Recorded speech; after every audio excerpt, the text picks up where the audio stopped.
the SEC sued us around the question of is XRP a security at the end of 2020.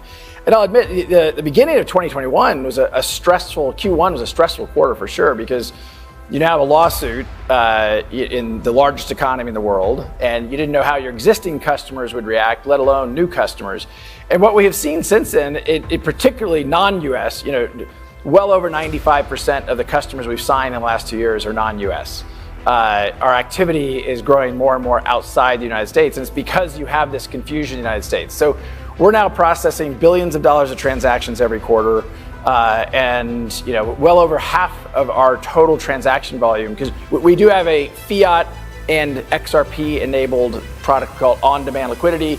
Over half of all of our transactions go through XRP now.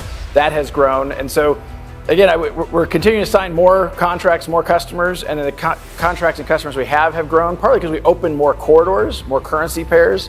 And so there's kind of a nice series of building a positive, virtuous cycle that helps grow the business. So we do, I don't know if we publicly talked about this that much, but we have been profitable for the last 3-4 years, and measured in the many hundreds of millions of dollars of revenue overall. I think we publicly shared before there was around just over $10 million of XRP we had leased to FTX that they used for various things on FTX. What we get back from that, I have no idea. The alleged fraud. We'll see how the bankruptcy stuff plays out.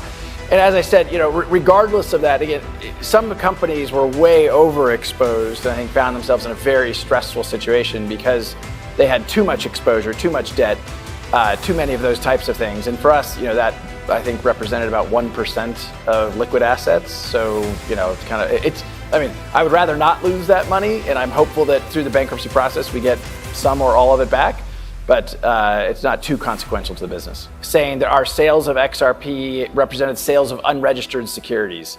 And from the beginning, I thought it was very clear that the facts were on our side and the law was on our side. And I think as you have seen this play out and you've seen the filings in the court, that the judge certainly is hearing our arguments. There's been, I think, the SEC's behavior, and some of it has been, I would say embarrassing as a U.S. citizen. That just some of the things you've seen happen, you're like, you've got to be kidding. But look, it's now fully filed and fully briefed in front of the judge in the second district, and we expect a decision from the judge certainly in 2023. But you don't really have any control over when a judge makes their decisions, and I'm optimistic that sometime in the coming single-digit number of months we'll have closure there. To your question about settlement, the problem here is the SEC, in particular Gary Gensler, has articulated a view that all crypto is a security.